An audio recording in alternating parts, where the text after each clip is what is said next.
Today, Precarious plays Torment, Tides of Numenera. You stand beside a woman on a verdant crag. Beneath the two of you is a broad plateau towering above the overgrowth far below.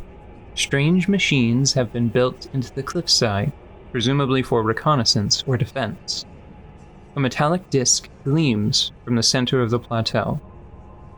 Your self-aware humanoid machines drill into the base of the cliffs below. If you were looking for a sanctuary, and you were, desperately, this seems like the right place.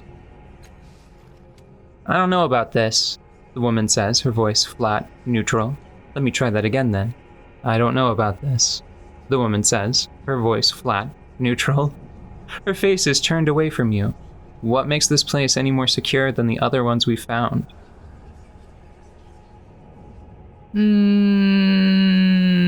I will draw her attention to the hidden details that my more experienced... Oh, so mansplaining.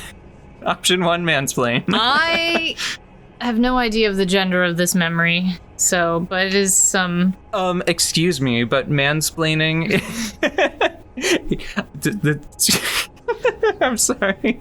It's just... Were you about to? Yeah, but listen... It really is more of a, it's a mentality. It's like a mode of operation. I will allow Anybody it. can mansplain. I will allow it. Okay. Yeah, that's what I want to do. Actually, all of these are kind of dickish. I don't know if this was a good person. Are we a bad person? No, we're not a... I have no idea. I have no idea, but we're gonna see. We're a newborn with an adult's body and intellect. It's fine. We're fine.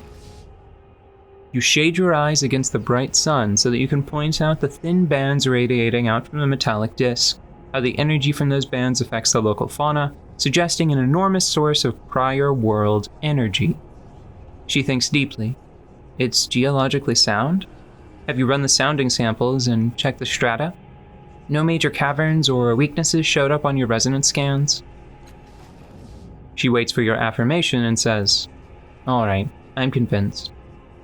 The two of you sketch your plans for the sanctuary, drawing schematics and architectural diagrams. Then you descend onto the plateau to examine the open ground.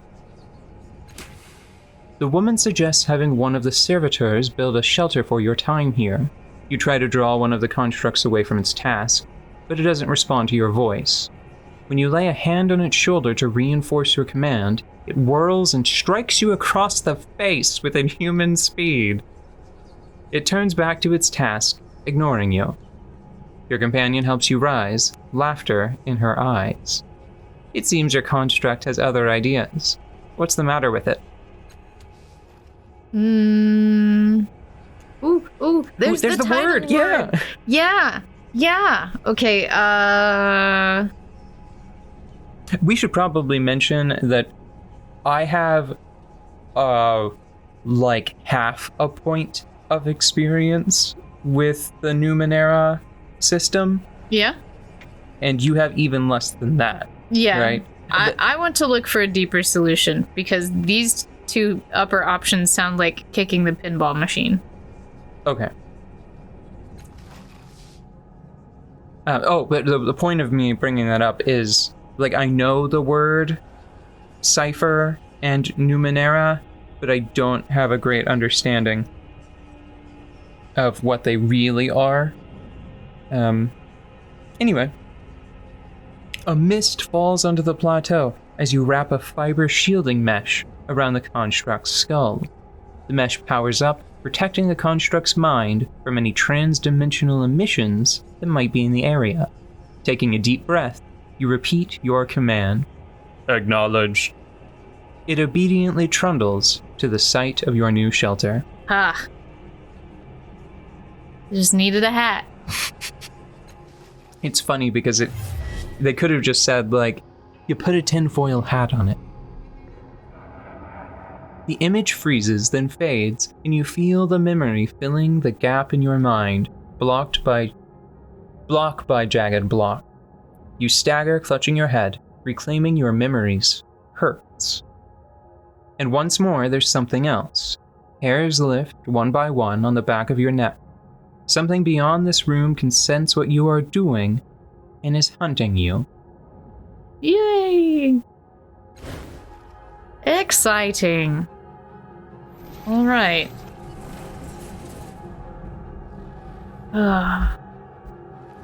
Okay, we have 3 opening-looking things. No, they want us to go back.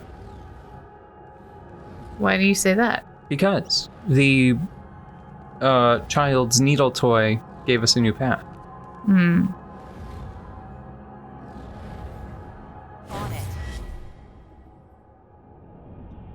A vision of a city springs up around you. Your city, in flames and under attack. Her defenders have fought and died all day, and still the attackers keep coming. They fight as if your destruction were demanded of them. They care nothing for mercy, surrender, or plunder. What they want is blood. But you have brought a keen-eyed companion to the top of the tower. She has seen the way to stop the invaders. You need to get her to safety, and you need to rally your defenders.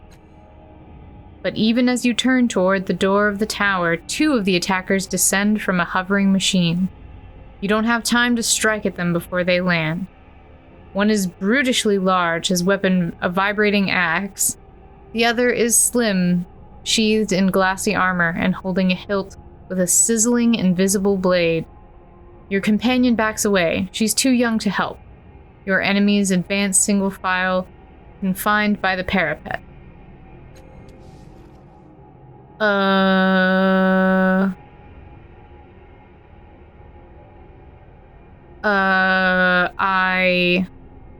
If it's just me and them, I would fight defensively and figure out who to get at first. Yeah, because we have an advantage presently in that they're funneled. Yeah, it's 1v1. Okay. The memory seems crystal clear. The giant is menacing, it's true, but the invisible blade of his companion is more worrisome still. The energy field that flickers and waves around it suggests that she can carve matter at the molecular level, tearing pieces of her target into nothingness. This makes me want to just read in a joyful voice. If you're to save herself, your best bet is to tackle her first. She's stuck behind the giant, waiting her turn to attack you, unable to bring her weapon to bear until he's out of the way. But it's clear that she expects him to handle you, and her eyes rove behind you. Her focus is on your ward. She's certainly not expecting you to dive between the giant's legs and come up inside her guard. She can't bring her blade to bear in time, and you drive your dagger up under her chin. You catch her before her deadly blade drops onto you and spin her around. The weapon slashes into the giant, and he topples bisected. I will stop bisected, y'all. We've done bisected him. The immediate threat ended. You focus on finding a way back to your allies. You open the tower door and rush down the stairs. The door at the base of the stairs is slightly cracked, opening just a bit into the hall, and you hear more of the enemy soldiers beyond. I like this voice. It makes reading scary shit a little less bad. It's like, it's kind of comforting. Inappropriate. Okay. What do you think? I was too caught up in my own weird narration. So we're isolated. There are more enemy soldiers. Do we still have we dropped off our young companion? No. I don't think so. I think you might be able to use this to, can you scroll back through with maybe like the stick? This? No. See what you think. Okay. It doesn't really mention them, so I'm gonna assume that they're with us.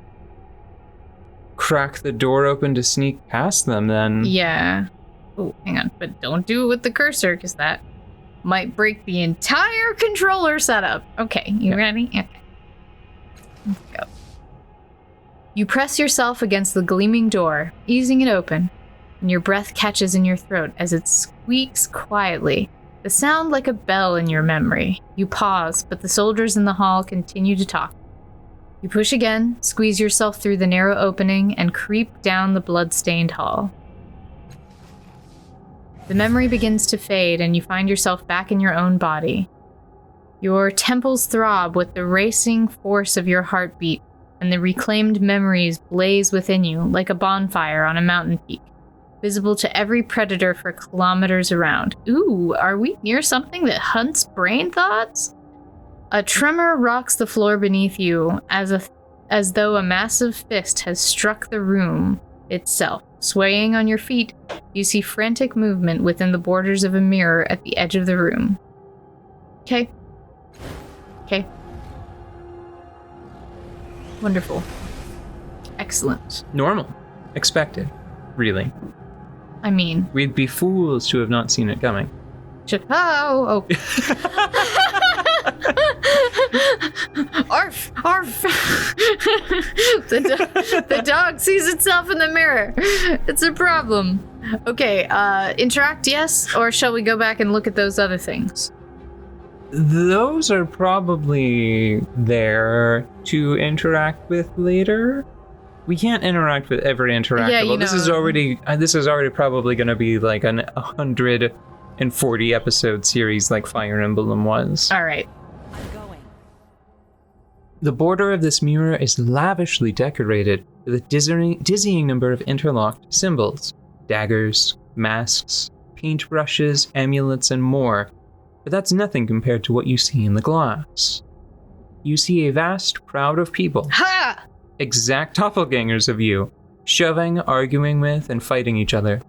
Most are drab imitations of you, but a precious few are vivid and pull at your attention. Each of them bears an intricate, pentagonal tattoo on their head. In their eyes, their actions, you see the memories you discovered within the orbs, and the choices you made, shining like distant stars. Your hand twitches at your side, and though some of the bright doppelgangers ignore you, an even smaller number immediately turn to you, waiting for you to choose them and learn what you might become. A rumble shakes the room, and a slow vibration spreads from the darkness below, rippling towards the ceiling. Da. Do we need to Google something? No. Okay. We will go from the gut heart. That's cheating. Point. No, we will not go from the gut heart, we will go from the mind brain. Clever eyes, mystical symbol, or observant, or caution. Pointing at the doppelganger, observing all of the others, feels like we're just... Pointing at the reflection that is... Yeah, we're just... your own. Nothing would really change, right? Right. That is sort of interesting all on its own, though. Oh, okay. I want to be cautious or clever. I don't really, although I don't know. Okay, can we roll a die here? Can you pick for me? Can we just... Because it might just wind up being recursive, I'm gonna try number 4. What, Just to see what happens. all right. In the spirit of adventure. That's 5. You're on 5. What are you doing? There. Yeah. Do it. Sliding around the edge of the unruly crowd, the doppelganger cautions you to silence with a finger at its lips. Together you scan the room and its inhabitants, noting every potential hazard and hearing every drip of strange liquid in the depths beneath your feet. Quietly, the doppelganger waits for your decision. Okay, so we can go back. I want to consider the other choices. Do I want to consider the other choices? Is it that important? It seems important. Let's consider the other choices and see what it's like to have clever eyes. I'm gonna roll through this. Okay. I wouldn't go through all of them. Okay, But clever eyes. What is that like? The doppelganger makes its way over to you. It's about to speak when a thuggish figure charges out of the crowd and shakes his knife in the doppelganger's face. Speaking in your voice, the doppelganger raises a calming hand, appealing to the thug's better nature, with a combination of disarming wit and outright lies. Scowling, the thug lowers his knife and apologizes to the doppelganger for the trouble. All right, that is appealing. Okay, I still want more choices. If you want more choices, you have to read them. Okay, fair. Let's see what the mystical symbol does. The doppelganger shoulders its way through the crowd, casually donning an 8-fingered glove. Yeah? Then it digs its fingers into the glass between you. With a grunt, it tears a hole in the surface shaped like a pointed ear. Carefully, the doppelganger speaks an unfamiliar word into the ear, and the ground itself seems to turn as if you are standing inside the door. The doppelganger has just opened. I read that in a strange way, but I am sure you take my meaning. When you look around, the hole has disappeared and nothing has changed, or has it? Did we just get trapped? We got trapped. No, we're in there now. The doppelganger plucks the 8-fingered glove from its hand and waits for your decision. No, this is not me. You don't want to just do a spell? Do some magic nonsense?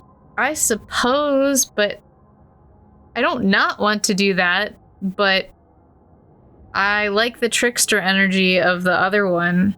I like the observational energy of the first one. I was afraid that it was just going to be, or I wasn't afraid. I was delighted by the thought that it was just going to be recursive, and they were just going to say, like, that's just you, dum-dum. That's what you're doing now. You look closer, and it's you. But that seems pretty good, right? Like, just... Which one speaks to you more, Decisionist? You know what? I'm gonna try to be very genuine with my reactions, so I am gonna pick number 4. Okay. Because that's am. 2 is wish. Right? Which is the wallflower option? This is what I am, and that is what I admire. So we're gonna go for am and see what happens. All right, that's the same. Sliding around the... It's the same. Yeah. Yes. I'll do it. Okay. The remaining doppelgangers scatter for the edges of the mirror and vanish. Your chosen identity steps forward. Its appearance changes as it steps out of the rippling glass. Its face exudes intelligence and confidence. Shadows of several devices shimmer all around it. Technology of several kinds from a myriad of past ages. You get the feeling you, would be comfortable with all of it. The word nano sounds in your mind, and you gain the observant descriptor. Mm-hmm. Okay. I'm pretty sure nano is, I'm not sure if nano is the Tides of Numenera system word for rogue or wizard. Nah. But it's one of the two. Who cares? Oh, well, we do. Are we a rogue or a wizard? We're living through the experience. We'll know what we're good at. They'll tell us. Your doppelganger continues walking, stepping into you, filling you, making you whole. Your decision rings out into the cavernous room, awakening and unlocking vast mechanisms behind the walls. Suddenly, a grotesque noise rings through your shared worlds like a bell, if bells could rot. Yeah. Yeah, oh, that was a mind picture that I didn't want. Yeah. Something is coming. Restored 1 might pool. Okay. The mirror fades, leaving a dark, open doorway. You take a deep breath and step through. Hey, there we are. We made it. So now we can stop an episode and make sure that everything is cool. right here. Mm-hmm. And then we'll come back tomorrow ready to play the video game. Yeah, I'm not gonna make you sit through however many noses I decide to try on. I don't think it's that kind of system. Okay, but... Noses. I need... Oh, there aren't any noses? I'm out. One nose?